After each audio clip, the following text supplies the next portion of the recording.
Jeff Bezos est la première fortune au monde. Il est le fondateur et président de la société Amazon qu'on n'a plus besoin de présenter aujourd'hui. Ce qu'on connaît moins bien par contre, c'est la philosophie à l'origine du succès de cette compagnie. Jeff Bezos a toujours essayé d'installer cette culture dès les premiers moments de sa société.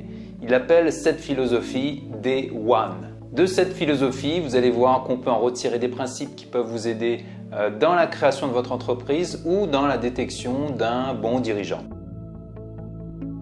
Pour Jeff Bezos, il y a deux états d'esprit qui gouvernent le monde de l'entreprise. La première est cette phase où l'on démarre, ce moment d'excitation, de prise de risque, de création et de croissance. C'est le moment où on est à 0 et qu'on essaie de passer à 1. Tout est à créer à ce moment-là. Les choses sont un peu bancales, mais on a cette motivation et cette volonté d'apporter quelque chose au monde. Jeff Bezos raconte par exemple qu'au tout début, c'était lui qui s'occupait d'emballer les colis de la société. Il le faisait à même le sol et lorsqu'ils ont commencé à acheter des tables pour emballer leurs colis, ils ont doublé leur productivité. Cette phase, le dirigeant d'Amazon l'appelle Day One. On a ensuite la phase où on commence à prendre certaines choses pour acquis. Ce moment où on commence à perdre l'essence de ce qui nous motivait à entreprendre. On se complaît dans un certain immobilisme et cet état peut même amener sur une décroissance. C'est la phase Day Two.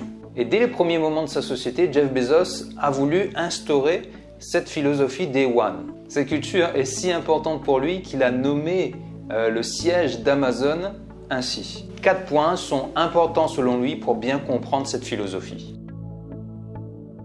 Qu'est-ce qui est le plus important pour une entreprise? Est-ce que ce sont ses revenus, ses concurrents, ses produits, ses clients, son business model? Toutes ces choses sont importantes, mais une entreprise doit se focaliser sur une chose, les clients. Tout le reste suivra si le client est au centre de l'ensemble. La raison est simple, le client est un éternel insatisfait. Même quand il semble satisfait, il ne le restera pas très longtemps. Pour Bezos, ce focus sur le client pousse sa société à toujours créer et à aller de l'avant. À l'origine, Amazon vendait uniquement des livres. Mais en écoutant ses clients, Amazon s'est rendu compte que ses clients recherchaient à acheter beaucoup plus de choses que des livres. Et encore aujourd'hui, Jeff Bezos a une adresse mail sur laquelle tout le monde peut l'écrire.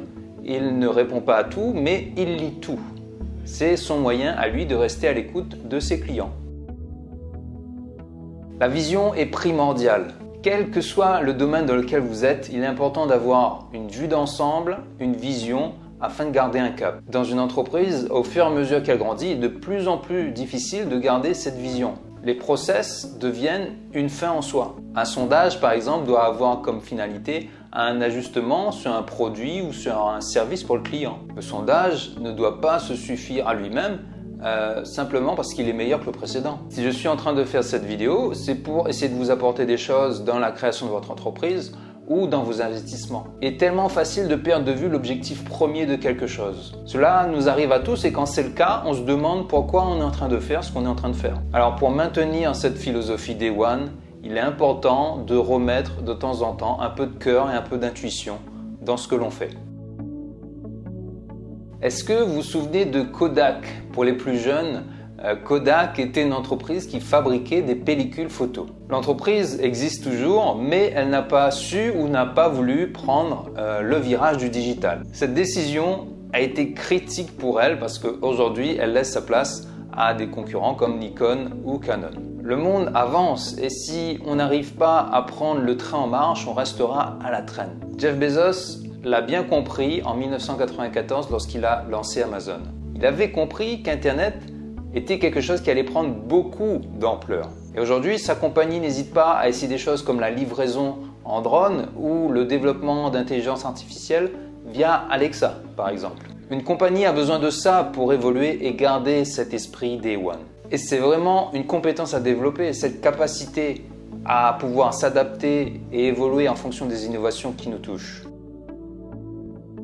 On reconnaît un leader à sa capacité à prendre rapidement des décisions. Pour Jeff Bezos, les compagnies Day2 prennent des décisions de grande qualité, mais elles le font très lentement. C'est un véritable frein pour l'entreprise si on n'arrive pas à se décider rapidement. Et cela représente également un coût. Alors, bien sûr, ce n'est pas une raison pour accepter tout et n'importe quoi. Jeff Bezos nous donne ainsi des pistes par rapport à ça. Premièrement, la plupart des décisions que l'on prend ne sont pas définitives. Si l'on se trompe, ce n'est pas si grave parce qu'on a toujours possibilité de défaire ce qu'on a fait. Deuxièmement, il nous recommande de ne pas attendre d'avoir 90% des données pour prendre une décision. Tout simplement parce que c'est trop lent et que dans la plupart des cas, quelque chose comme 70% des données va suffire. Troisièmement, même si vous êtes le dirigeant, il ne faut pas avoir peur de faire confiance et de suivre des personnes qui vous semblent plus compétentes que vous. Il arrive donc parfois à Jeff Bezos de dire à ses collaborateurs « je ne suis pas d'accord, mais je m'engage avec vous ». Cette phrase lui fait gagner énormément de temps. Mais bien sûr, il attend la même attitude de la part de ses collaborateurs. Quatrièmement, l'équipe doit être alignée. Si les personnes avec qui l'on travaille n'ont pas la même vision que nous, il faut rapidement s'en rendre compte et changer ça. La vision dont on a parlé un petit peu plus tôt doit être la même. Si le cap que l'on souhaite atteindre n'est pas le même que celui de notre collaborateur, il sera très difficile d'avancer ensemble. Et ce sera une perte de temps énorme.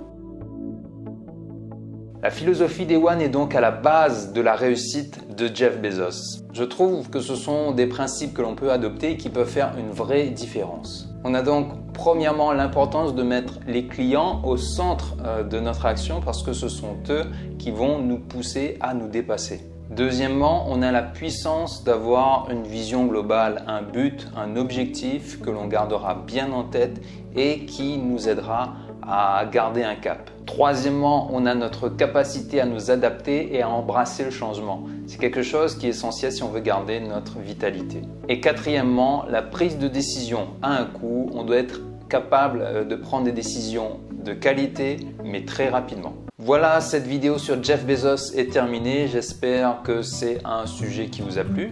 Si c'est le cas, n'hésitez pas à vous abonner ou à mettre un petit pouce bleu ou un commentaire.